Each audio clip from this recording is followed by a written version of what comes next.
tune into as they're watching. All right. Look, welcome back to another episode of Preparing the Unprepared, a data-driven podcast that I run every Thursday at 11 a.m., where I bring in a bunch of different thought leaders from the data space to talk about different areas within business and data. So today, I'm actually going to be speaking with Jacopo, and I'm always going to struggle to say your last name, so you might be able to help me out here, Jacopo. Tagliabue? Tagliabue, very close. Tagliabue, okay, cool. Good try.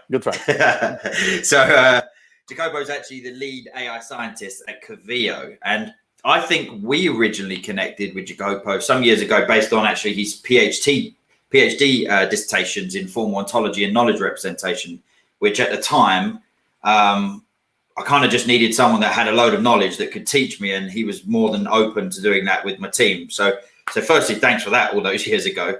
And then since then, we've kind of remained in touch as friends, and it's been a pleasure watching his success from the sidelines. So kind of look, without further ado, welcome to the show, Jacopo.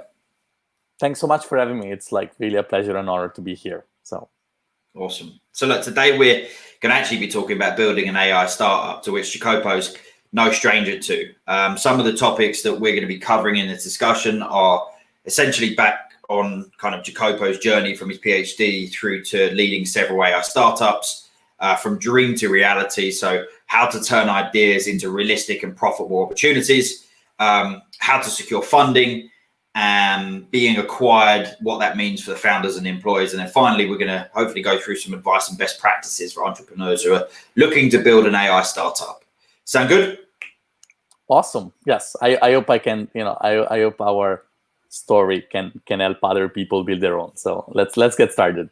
Nice. So I know at least I believe you've told this story a few times, certainly about the acquisition period that you went through, but I actually want to kind of go back a little bit further than that and really just talk about your journey as someone who entered the world of technology or AI and then kind of finally found yourself to co-founding a business that was acquired and running very successfully since. So give us a bit of a run through, Jacopo.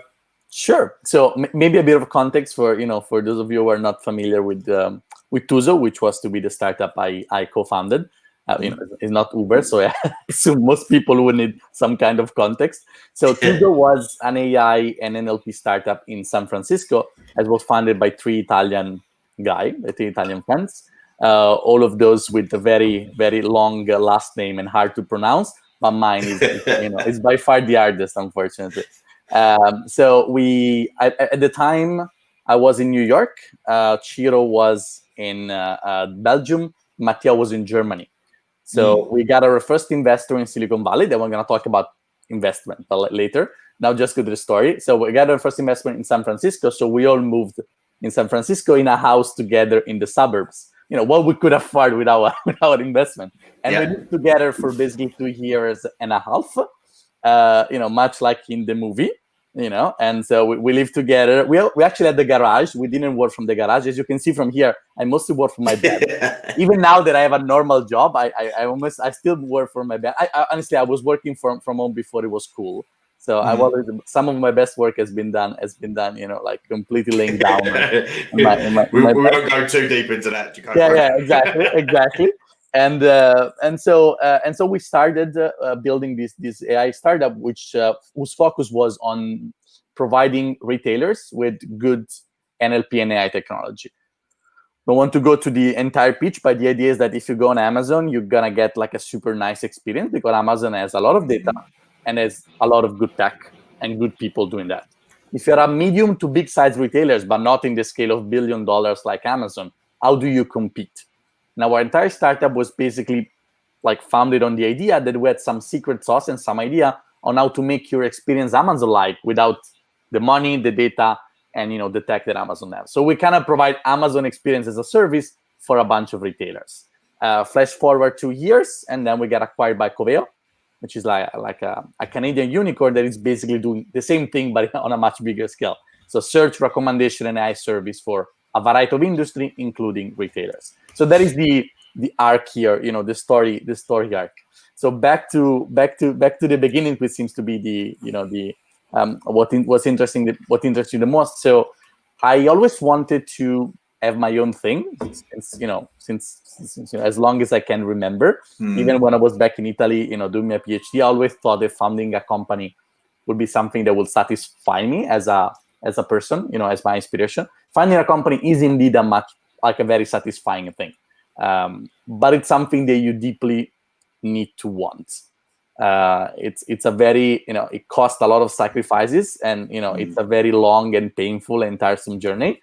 And so first you need to really want it, because nothing is gonna kind of be given to you. And second, choose your travel companions very wisely, because at the end of the day, especially in a small startup, especially in the first few years, what is gonna determine your success is a lot of stuff, but on a personal level is basically the people you're walking into this adventure with. So when we started, we kind of have this idea, me and Ciro, the two original founders, on applying our knowledge of study in ontology, cognitive sciences. Ciro is a neuroscientist, a linguist. So applying all of this to change search was 2016, around that, 2017. And the idea, so much before the recent NLP, kind of like explosion of pre-trained model and so on. It was early deep learning days for NLP. Let's put it this way. Okay. And so our idea was, how do we put all this idea and knowledge that we have to solve search in a different way? Because sure, Google works well, but then Google couldn't do anything like, I don't know, Last Three movie by Sofia Coppola, right? At the time, if you put that in Google, you would just get search pages that list Sofia Coppola or movies, but Google wouldn't even try to understand the query. Of course, now things have changed. But at that time, we were kind of pioneering that thought that search is more of a conversation, is more of something related to semantics than it just related to keywords. And we thought, and here comes the third co-founder, what is an industry that would benefit from better search? And e-commerce seemed at the time like a very good idea, right? As again, Amazon has very good tech. Nobody else has kind of the same tech. So our idea was like, how do we bring this technology into the world? And e-commerce was a good use cases for two reasons. First, people need it, and second, it's very easy to show ROI, which means that if you go in a website and they're selling, I don't know, $1 million a month through search, and then you go in and you do 1.5, now we have a very tangible way of saying that our company is producing value, which means it's easy to price our service, which means easy to raise capital and grow the company. So these two factors would kind of contribute to our choice of putting this technology to use. But our story is by no means by no means prototypical. There are people that start from the industry, so they say they work in e-commerce, they notice that e-commerce search sucks, and then they're trying to build a company solving that. In our case, was kind of the other way around. Like, we wanted to solve search as a general problem, and then we thought of what it was a good way to somehow showcase our capabilities. Interesting, because you said that you always knew you wanted to kind of start your own thing, but how did you know that was going to be the path or the journey that you and your co-founders took? Like, why was it search that kind of... Yeah, so search search search comes in the general bag of language, which is one of my lifelong interest as a scientist, as a person. I've always been interested in natural and formal languages, so what people speak and what computers speak. The other technical co-founder, Ciro, is a linguist, is a neuroscientist, so he studied how people acquire language, and so it was kind of natural that our first startup, was kind of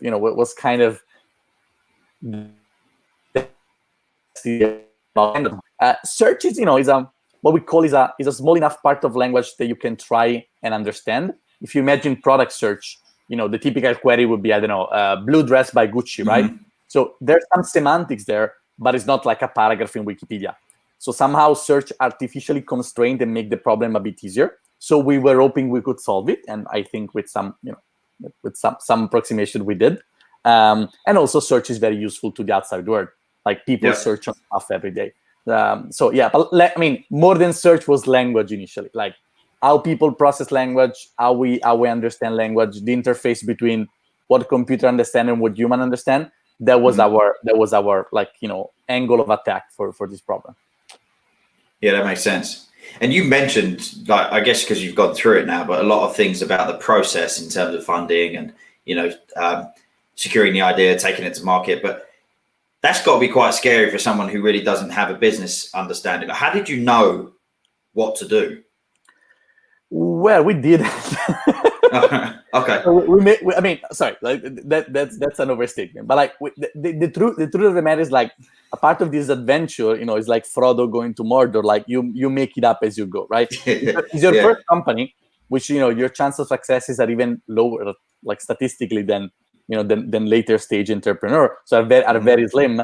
But you kind of don't see that. You always see the statistic, and it's like 3% of companies succeed after 3 years, and like, I'm gonna be in the 3%. It's completely irrational. There's honestly nothing that makes you think that. But that's part of the of the courage of all of this. The other thing is that we had worked before in companies. So Mattia was a business person working in the e-commerce business, so he knew that part very well because he was used to buy e-commerce technology. He was on the buyer side, so you knew what people would look for when buy something like the technology we were proposing. And it was instrumental because also Mattia had connection with the market to give us the very first important thing if you're building a B2B startup, a client. So Mattia convinced somebody to give us a shot on a real website, which is very important, because at that point you are 3 guys in a garage, again, literally in a garage in San Francisco, and you have to convince a guy whose living depends on his e-commerce to give you the keys. Because if you don't have a product live, your product does not exist. Okay, like if there's no user using it, your product does not exist. So that was very good. On the other side, which is investment, growing the company, design the product, is a mix of your skills and talent and your years of experience in previous company when you were an employee, but you still see other people doing that. And literally there was a lot of guessing and so on. A lot of guessing was stupid. Like we did an incredible number of mistakes. One way of putting the life of a startup is that you survive, basically by correcting your mistakes faster than you do new ones. Okay. And we kind of managed to do that with a lot of luck, honestly. But many people, but we made mistakes constantly. Like if I had to go back, basically I wouldn't do nothing that we did. Really? That's true. Yeah. I mean, emotionally, yes, but strategically, a lot of things we decided to do were, given the information, we're not completely crazy people. Given the information we had at the time, seemed reasonable, but it turns out they were very bad. Yes. But so the next company is gonna be another set of mistakes, but different ones. I swear that. Yeah, sure. I don't think I've ever spoken to a startup founder who said, "No, we just got it right. Everything went right. We got funding. They gave us hundreds of millions of dollars. We didn't use any of it. We made loads of profit." That just doesn't exist, unless you can prove otherwise. I've never heard of that. No. So part of the trials and tribulations of building your own businesses is making mistakes, as you said, and you learn from those mistakes and adapt those mistakes. And I guess the question is once you've invested that much time into building this business, blood, sweat, and tears, why would you want to sell it? Or sorry, not sell it. Have it be acquired. That's a very good question. So when you grow so our startup was again B2B startup. So we were selling to other businesses, and our product was a SaaS. Was like basically we were selling backend capabilities. So let's simplify AI and NLP models. A lot more than that, but just to simplify. So and at some point we were growing and acquiring more clients and getting more revenues. And at that point, it comes the life of a founder every once in a while. The life of a founder comes in stages, seed, Series A, Series B, Series C, IPO, and so on. It comes the life of a founder when, it's a reasonable question, what is the next stage is going to be? And the next stage, and every time, if you're lucky enough, like we were at the time, to ask yourself that question, the answer to that may depend on different factors. So in our case was, do we go out, raise a bit more money, and then go to the next stage of the video game? Okay, and then you fight the boss, like you fight like Super Mario, you fight the boss and you go on, or we developed enough technology, in our case enough data and capabilities that we are already, even after 2 years, we're already somewhat palatable to much bigger companies that would want to bootstrap their own AI capabilities in this sector. I mean, Tuzo was small, But by looking at data, like hundreds of millions of people, of final consumers every year would eat our models. So like the startup was very lean, but we actually have a non-negligible. Of course, in the world of Facebook, that's negligible. But if you think of how many people build a company, a lot of people did that. We counted that approximately 1 person every 6 in Italy at some point interacted with one of our surveys in just 2 years. So we had this small treasure of data and these small capabilities that we built, and not so small. And we get offered on both sides, again, go to the next level of the video game or be part of a company that's already doing that with the same vision, and Coveo on that is perfectly aligned. And they will give you one thing that, the next level of the video game won't give you, which is the firepower to skip 4 levels, right? So now we are, from 6, we are 500, and, our clients are Fortune 500 companies, which is something that we couldn't get even, again, before a couple of years from where we were. So it's different challenges, and I think the crucial part for us was the compatibility of the vision of the acquirer together with us. We wanted to change commerce and search. They wanted to change commerce and search. We had a very good personal feeling that has been confirmed through the, first year and a half of us there. And so we decided that, then we can discuss about, the acquisition process. But at the end of the day, the entire configuration of the deal, consider what we could do at the time, was good enough for us to be part of the Coveo family, instead of going to the second level of our video game and progress on that. But that doesn't mean that everybody will go, will make the same decision at the same fork in the road. Yeah. But I think we generally think that even after a year and a half, it was a good decision. Yeah. And I guess you mentioned a couple of metrics there, but how are you guys measuring success? You said obviously retail allows you to quite easily see ROI, but what were you saying, or at what point was you going to say this business is now successful? So being a startup, successful is always, again, profits are always, even for people going IPO, like profits is sometimes seen something, like very far on the horizon. But for us, success was like, there are 2 types of success to me. One is the product success and one is the company success. Product success is measured typically as, can we say to the people that buy us that they're making a good investment? And the answer to that was a striking yes. With ample evidence, including months of randomized A/B testing against known solution, that proved without any doubt that if you bought Tuzo, you were gonna get X amount of more revenues, X amount of average value, X amount of conversion rate, and that I think is beyond. We proved that beyond any reasonable doubt, and I think it was part of our value as an asset when you get acquired. Like, I can prove you that these things actually works in reality. The second part is success as a company, which loosely correlate to that. Success as a company, I define it as MRR, like, monthly recurrent revenue or annual recurrent revenue, depending on, what you want to count, which is the typical metrics for a startup to measure its growth in terms of the business, right?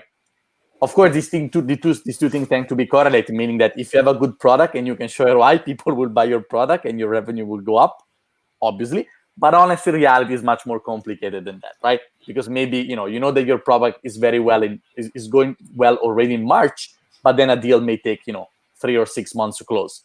So, you expect that bump in revenue comes a bit after the confirmation that your product is very good. But so these are the 2 things that as a founder you want to know. Revenue growth, call it whatever, revenue traction, depending on, if it, like how many people or businesses use your product. And on the other side for us is like how value we're bringing to the world. Like why the world in a very tiny place, but why the world works a bit more efficiently because of our models.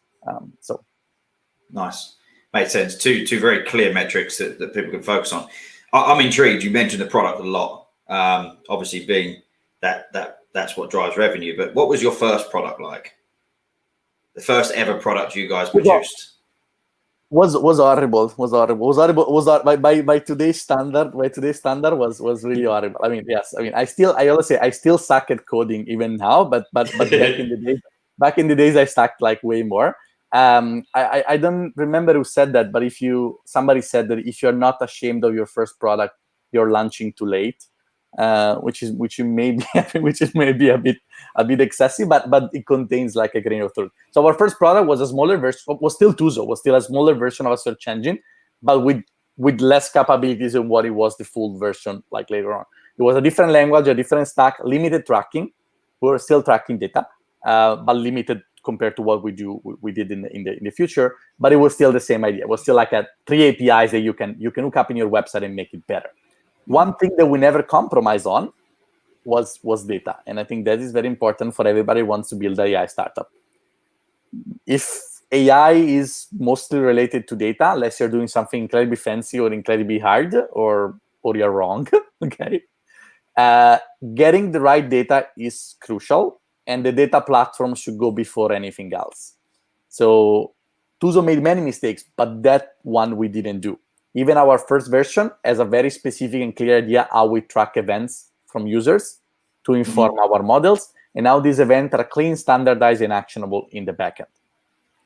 So that is one of my main suggestions for people building an AI product, is that the AI product starts and ends with your data governance, with your data flow. Where do you get the data? How people integrate your solution to get to the data? How you clean the data? How these data are accessible? That's by far 95% of the work.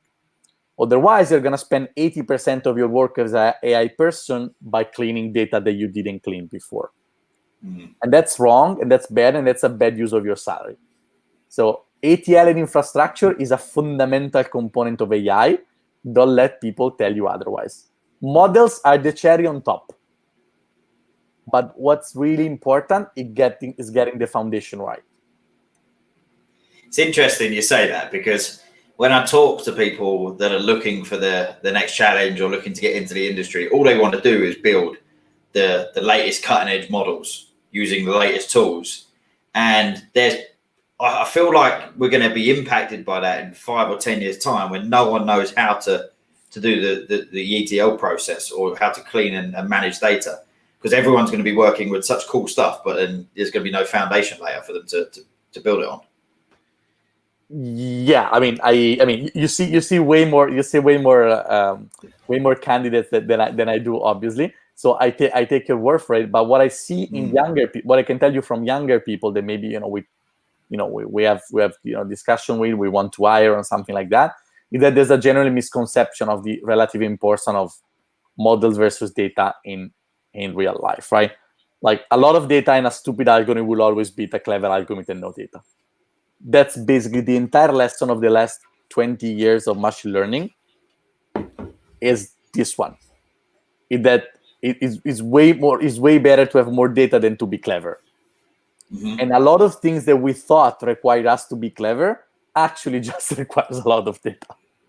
That's a main. We didn't learn how to build better machines. That's a misconception. We still don't understand anything about intelligence, anything meaningful, basically. Okay, but we found out that many things that we thought required being intelligent actually require just having a lot of data. So we can fake intelligence in very narrow tasks by basically subsidizing that with data. Yeah. And data, like, there's a bunch of leading like, this is maybe true for junior people or for people that may have not like work in super sophisticated environment. But if you look at where super sophisticated people invest, Netflix is one of my favorite company. Stitch Fix, like, the people that lead the field as thought leader, they devote a considerable amount of blog posts and papers and so on, not to the model themselves. Sure, there's publishing papers on that, but how to make everybody productive in this infrastructure, how to get the data in the hands of people that use it, which are the best tool to move between your laptop and production. All of these things can tank your startup way before BERT versus, I don't know, Word2Vec, way before that. That said, we publish regularly in machine learning conference. So don't get me wrong. I love doing research and I love pushing the edge of what is possible, especially when I can connect it back to the business. So I can prove that I'm not just publishing a paper. I can prove that this paper is going to make you, $1 million if you deploy it in this way, which is what I love. Innovation at the service of, of the business outcome. But that innovation always sits on the unsung heroes that prepared the data and the platform for my model, which in my case is also me and the team. But like this is the legwork that you need to do to make you productive on the research level. If you're just doing pure research with fake data or fake data set, that's a different thing. But if you're working on a company that is between doing products and doing research, again, Coveo or Stitch Fix on a bigger size, data management is the most fundamental part of your life. Yeah, and you need all of these kind of moving parts then to move on to the next step, which is potentially raising more funding or getting more capital. So a question I'm asked often is how do you even start that process? How do you know who's going to be your right VCs? Who's going to bring the most value? Are they going to advise in terms of the direction of your business, or are they just going to provide money or cash flow? Like, where do you start with that? So we were lucky, as in our first investor was the Ischemist Accelerator, which is a very respectable accelerator in San Francisco. It's probably the most famous on the B2B side. So you always focus on B2B startup. Ischemist, when they accept you for the program, they give you two things. One which is useful, but it turns out to be less valuable, and one which is underrated, but is very valuable. The useful is they give you a bit of cash to start your company, which is good. But at the end of the day, you realize that cash you could have gotten from somewhere else. What Ischemist give you is foundational knowledge on a bunch of things that are, let's say, cultural in the Valley. And they're going to explain you, like what are the most important concept when you do fundraising, when you start your own company, even the legal paperwork that you need to have, and so on and so forth. So once you have that in place, the knowledge in place, which is super important, then you can go on and build your own, then build your own story. There's no blueprint for startup. Like every story is different, but there's a bunch of things that I think will stay consistent, and most founders will tell you about that. First, advisors or people in your network that are more senior than you are. Maybe they already built something in the space. Let's say one of our advisors, for example, was a very important person in the digital strategy of $1 billion retailers. So that person clearly knows how to run $1 billion retailers. So he knows how to buy and how to position technology. That's very valuable because I give you insight that you don't have. So these people are very valuable, not just to give you advice, but to introduce you to people in their network, clients, venture capitalists, angel investors, and so on. So advisors is super important. And the other thing for us to Alchemist was demo day and the connection you forge with other founders and, at the event of the accelerator. And then it's basically a game of numbers and networking, right? It's fundraising, as people say, is a funnel, like sailing, right?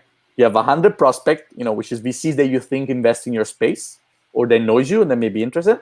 And then you try and talk to all of them. I don't know, 60 will say no immediately. Okay, well, left with 40. Of these 40, you go and pitch. 20 are going to say no at that point, and and so on and so forth until you finally get your yes. So that is the general. That's how we did it, and it's kind of the by the book version. Once you build one company, of course, you're going to reuse all your content and your network to build your second one.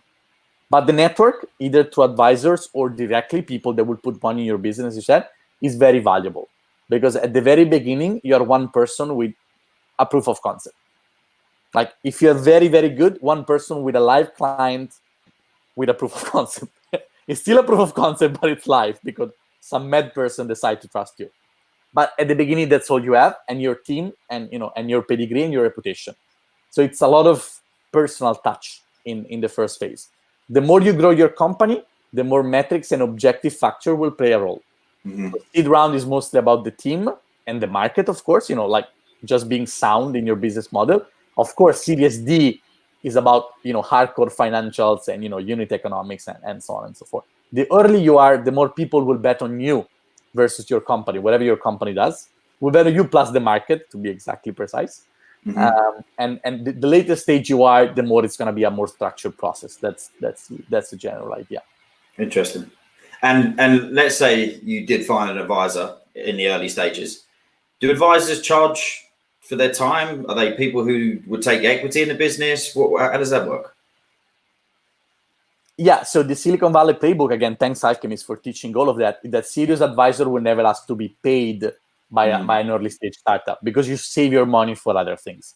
Advisor get aligned to your success, typically with a small part of equity that are special advisor agreement that you draft. This vests towards, in time. So the advisor is motivated of, giving you feedback. You set very specific rules. Typically, I don't know, 1 hour every 2 weeks, we're going to have like a brainstorming on this topic. We're going to send you the topic in advance and you're going to give us 1 hour of your time to discuss this. And then we expect you to do intros and so on. By giving the advisor equity, we're keeping him interested in the business, and we're making sure that whenever he does an introduction for us, he wants us to succeed, right? Some of our advisor also gave us money. So the other way around. People become advisor and invest as angel and their personal money because they believe so much in the company. These are the best advisors. The best advisor you want are the one that believes so much in putting, like a small check into the company, being your advisor, and then taking a bit of equity. So when the company get, hopefully acquired or go IPO, they will get back their money in two ways: the money as investors and the equity as advisors. So that's the most win-win relationship you can have. Yeah, that's good advice. I've seen a lot of those titles thrown around with some of the at least the big fish that I am connected with at Google DeepMind, who advise on quite a few different boards actually. And I was always intrigued to know how they were compensated for their time. But it makes a lot of sense, if someone actually believes in your company enough so that they invest their own money, that's got to be the best outcome. Yeah. That's a sign that they were going to be really vested in your success. And again, then if you're a Series F and you have a real board, we didn't have a board because the company was set up with a special financial instrument from Y Combinator, which is called SAFE. So you don't really need a board, or you don't have to give people seats at the board when they put money in for technical reason. We can go into that. But once you're on a later stage on a board, then things may work differently because the company is more stable. But at the beginning, again, it's more building this team of people, the core founders and the advisors, and you kind of push together this rock. Yeah. It's very hard. Like the rock is very heavy. So you need all the hands you can to push it forward.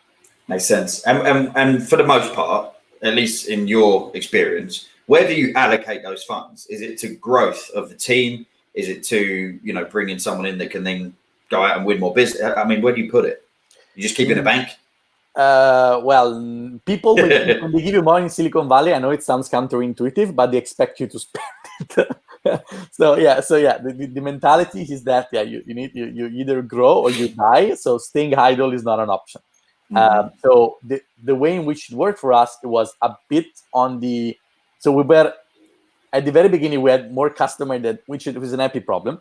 But more customer that we could actually support. So our first money got into helping with what did you call customer success manager and relationship with customer. So that one of the founder that was doing both business development and basically managing existing customer, we could decouple this.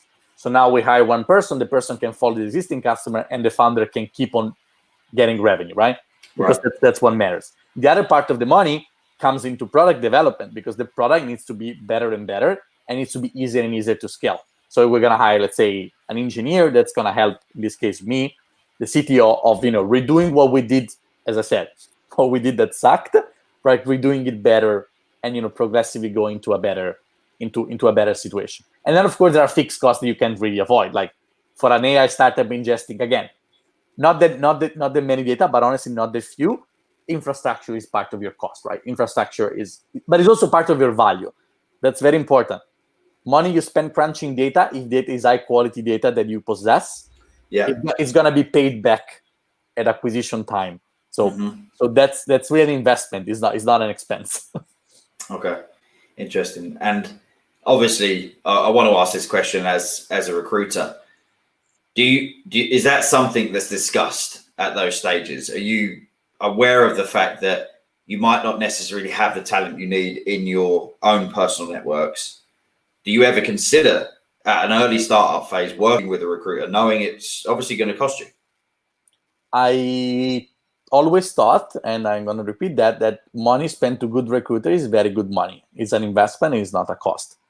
That said, I don't think that a startup, when you go between 5 people and let's say 10 or 15, I think that the first group of people that are there would typically work best, in my experience, if they're hired through your network.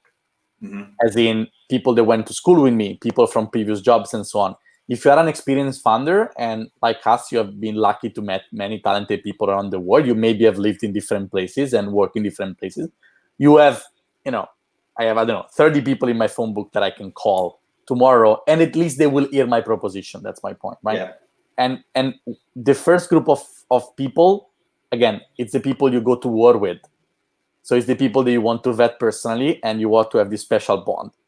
After that, I'm all for recruiters, and I'm all for, they before having an HR department, which cost a lot of money, and they may not be as flexible as recruiters are for all sorts of reasons. Recruiters tends to be, again, like very knowledgeable in one thing, which is awesome.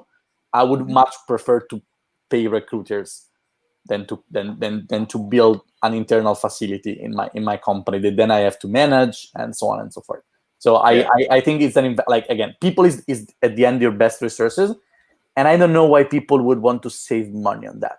Like, it's literally your value, literally value of your company. So anybody like you that can bring value to my company, that's an investment.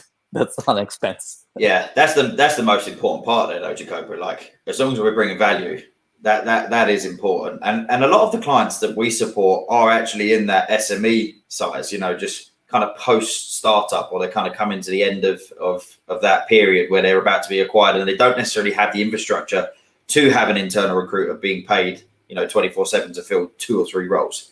Yeah. But yeah, that makes a lot of sense. And early on in the first 5 or 10 people, not a lot of sense to use a recruiter. But that being said, you said, you might reach out to your network, friends, does that get complicated if, you're all friends, you've known each other from school, and someone's not pulling their weight? Yeah, I mean, it's it's a double-edged sword, right? Of course, if I get somebody in that I don't know, and I pay whatever, and things don't work out, I can or the person leave, we didn't know it before, so as long as we're civil, that's which I think everybody wants to be civilized, it's fine. But if it's a person that you've been knowing for 15 years, that's a different thing. In our case, honestly, I mean, that's nothing bad happens.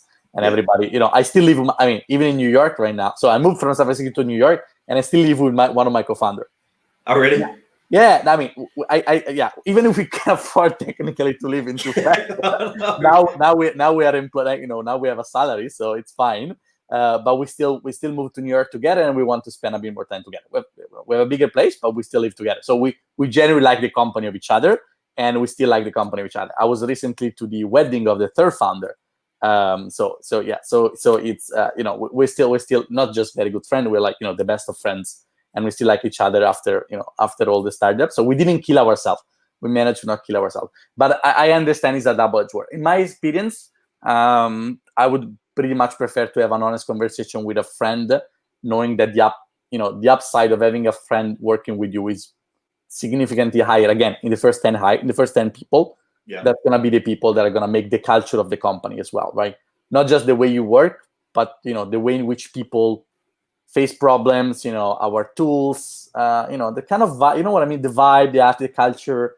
Like, this thing is very hard to pinpoint or describe. But for example, we're Italian, we're very direct people, as you can see. We never take ourselves seriously, so we joke all the time also about ourselves. But that may not be a good environment for everybody, right? Like, there are people that are more shy. There's all this type of components that you need to take into account when somebody is going to go to you. Because again, the first 10 people are going to work a lot of time together, like a lot, and you need to depend on each other. So that is the general gist.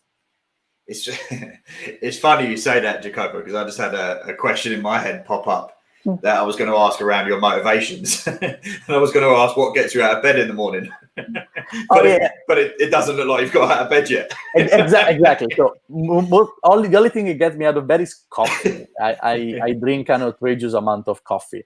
In general, for me, is building stuff. Is building stuff. Like nice. When I said I always wanted to have my own thing, is because I wanted to build stuff and be the decision on that stuff together with other people, but like make the decision on how that stuff is built. I think I didn't study computer science when I was younger, so I came to computer later, And I didn't have a formal education in programming, which I think, again, kind of shows up in how much I suck at coding still. I mean, I'm catching up, but what I always find fascinating when I start picking up programming is this thing that you wake up in the morning with your laptop and there's nothing. But a computer are somehow this virtual thing, like, very close to ideas or to theories. They're not manufacturing thing. So by the end of the day, you may actually have produced something that was not there at the beginning and that people can use. This idea of creating something from literally your laptop that hundreds of millions of people, in our case, ended up using, it's a very, I would say it's a point of pride in our journey. Like, and computers is the only thing that allows you to do that, right? Sure, you can be an architect and build fabulous building, but it's gonna take you a while, before you arrive to the point when you can build the Burj Khalifa in Dubai, right? An Italian guy in Starbucks in his bed, in his pajamas in San Francisco with his laptop, can, just because of that, can go and reach 100 million people, in a very small, tiny part of their journey. Like, we're not curing cancer, but we can impact a lot of people with our models and with our ideas just with a laptop. And I think that's what gets me out of bed. Like doing everything, this kind of like building mentality, still, hacking my way out of stuff. And of course, research is a big part of that. Like I went through advanced education. I published in different fields. I have many people still in academia. Most of my friends are actually still professor, postdoc, like some. So I still like the idea of like entertain my brain with very, very, very hard to solve challenges. But at the end of the day, the best challenge is the one that combines both thinking, like abstract thinking and solving the problem, and building stuff that then people use every day. Yeah, that makes a lot of sense. And being able to have like a product at the end of your day, it's a slightly different way of thinking in the recruitment world. Our processes take a while. We see success. That person gets a job. They grow into something special. They then might lean on us to actually hire and grow their own teams. But every time we get to that end product, which is, placing someone in their role, we kind of have to continue working and then start again with somebody else. Like, it's a never ending cycle. Sounds quite exciting to be able to have something and be like, this is what I built. But, all right, cool. So kind of just jumping into the being acquired part. You guys were obviously acquired. What was that like? A lot of lawyers. Oh, really? Yeah.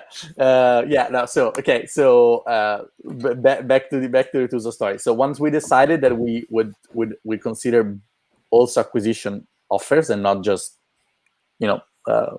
next level funding offer, we had a bunch of opportunities. It goes one way or another, different type of companies and so on.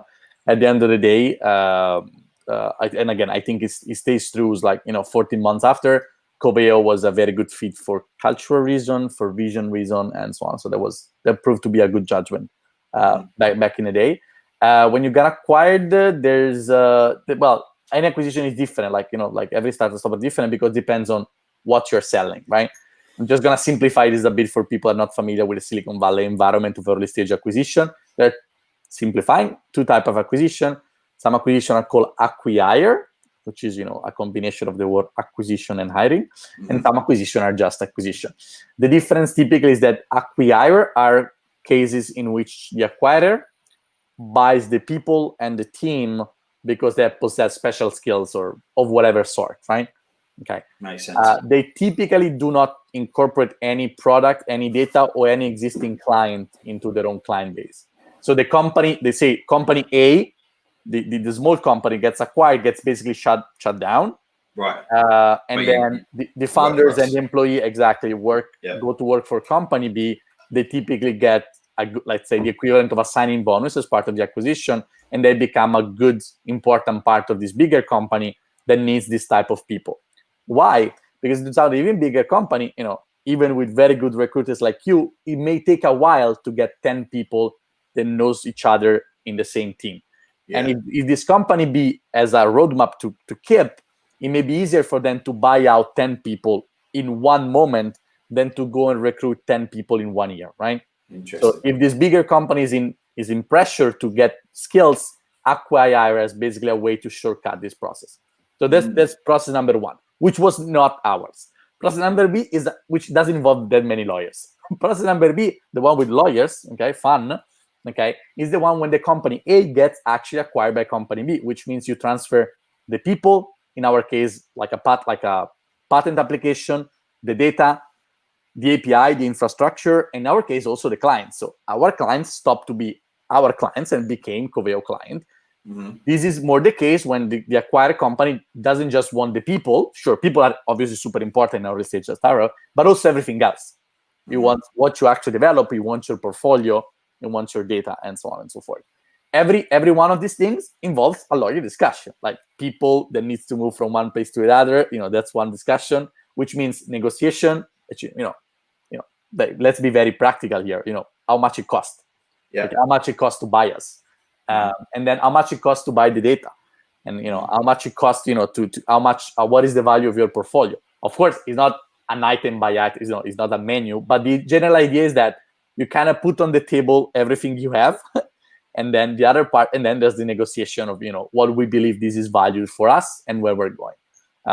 And that involves like a lot of back and forth between not just lawyer but your accountants and sorts of like you have to be very transparent when you be acquired. So yeah, of course.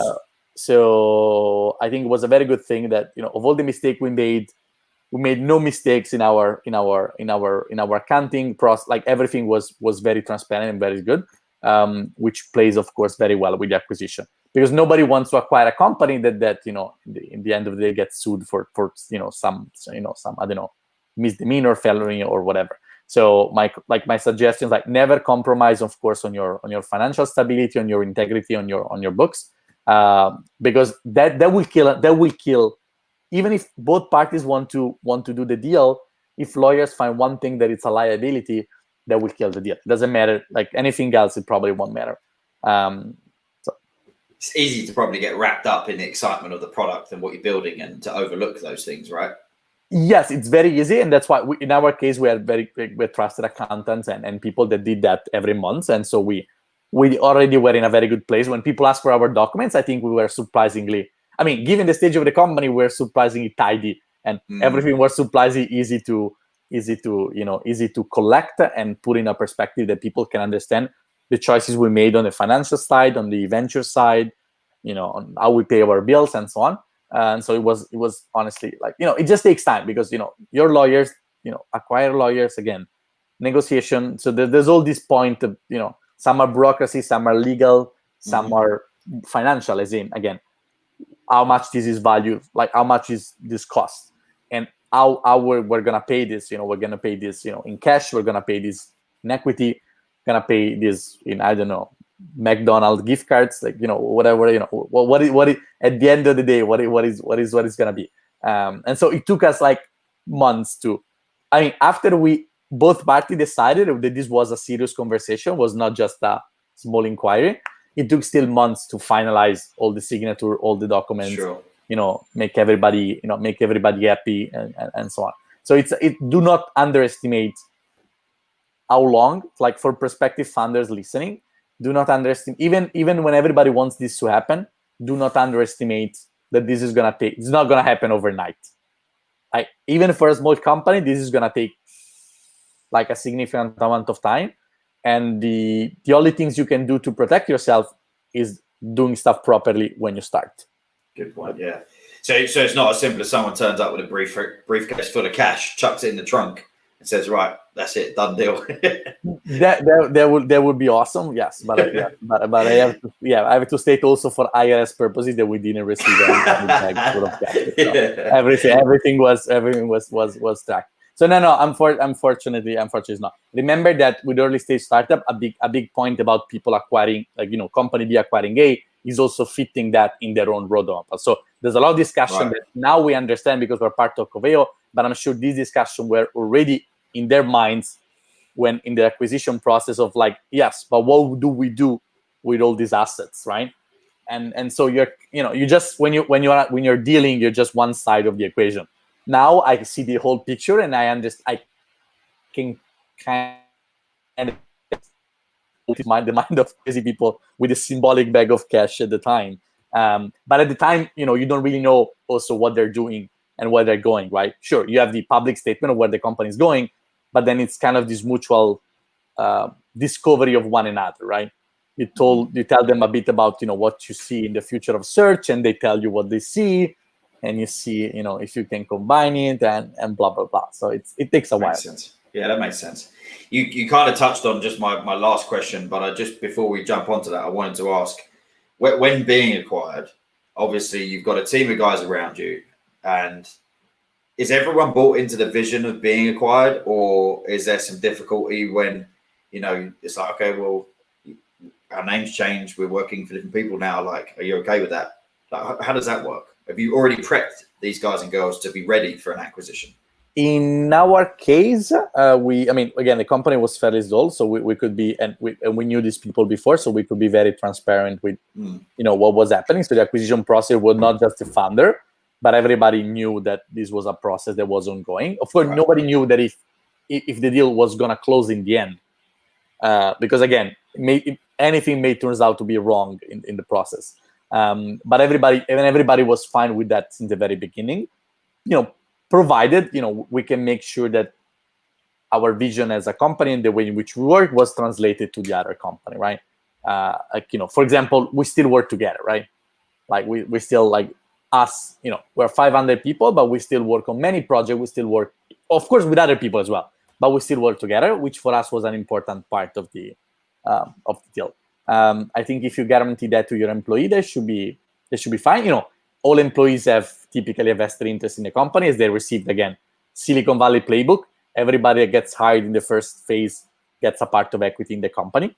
So, the acquisition is also repaying, some of the hard sacrifices that the people made at the very beginning when nobody was willing to bet on this company. Yeah, but they did. So I think for us, it was an easy internal sell. It wasn't particularly hard. Yeah, cool. I guess, look, my last question to wrap this up then, Jacopo, is what advice would you give? You've kind of touched on lawyer up and make sure that you're transparent with everything you're doing in the back office side of things. But what advice would you give to somebody, a budding entrepreneur who's got an idea that wants to go out and build an AI startup but just doesn't know where to start? So 2 options depending on what you mean by AI startup. So I'm going to go through that in turn. First, problem facing, which is the startup that investors typically like. Find a problem big enough to be worth solving.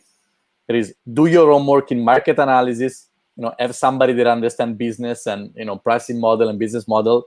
If there's a problem that nobody has solved and it's worth solving, or the people solve but it sucks, worth solving means $1 billion market or more in Silicon Valley term. Then build a solution that's tailored to that and start owning that niche.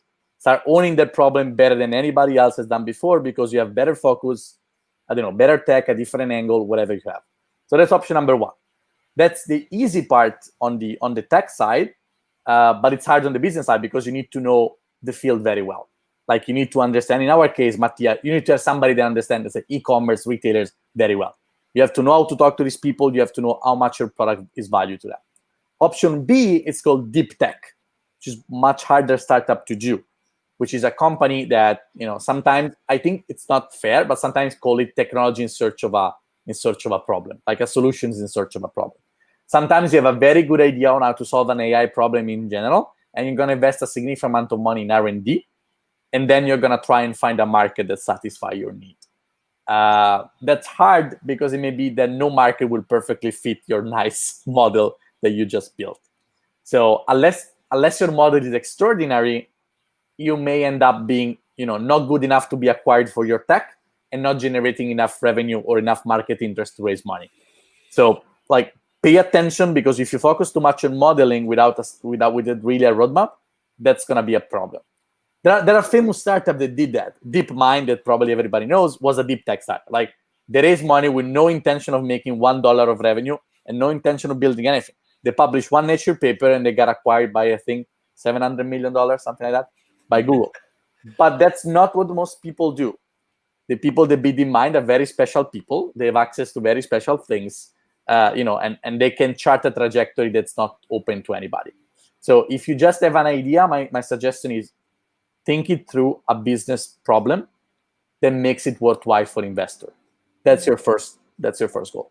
Once you do that, build a small version of that for your niche, a prototype. It's gonna suck, but no worry, nobody's gonna know, because then you're gonna raise money and build a better one. It's gonna suck and convince somebody to use it. Once you have somebody that used it and trust you, you're halfway, you're halfway through your seed phase. Now the hard part is done. Now you go out and raise money, but if you have clients, it's gonna be easier and so on. It's still gonna be hard. Like, don't get me wrong, it's still gonna be incredibly hard. But your chance of success is, if you think your market through and you have a prototype on a client, is gonna be, 100 times fold if you just go to people with an idea and pitch them. That's not gonna work. Never. That's never gonna work. Never. Like, never gonna work. Okay. So do your homework. Put in the time, put in the work, put in the sacrifices. Believe in this, because if you don't believe in this, guys, nobody else would. So believe in this, commit to this, and try to bootstrap your way up to the first stage, when then you can go out, raise money, and make it successful. Brilliant. Great tips. Look, myself and Jacopo are always open to questions. We didn't actually have any come through on LinkedIn here, but I am sure we'll have some follow-ups. I've got a couple in my inbox right now that I'll ping over to you. Really good insights, and thanks for just kind of opening up and telling us a little bit about your journey, Jacopo. Of course. Thanks so much for having me. Yeah, it's always fun. If you guys want, I tend to be a very reachable person through, typical LinkedIn is the only social that I basically use. So if you want to know more, or like exchange a friendly chat, or or whatever, please ping me, add me on LinkedIn. We're super happy to help if I can. Awesome. Thanks so much for joining. And look, thanks for everyone that tuned in. Next week, I'll be coming live again at 11 o'clock on Thursday with James Nuffner from Candidly.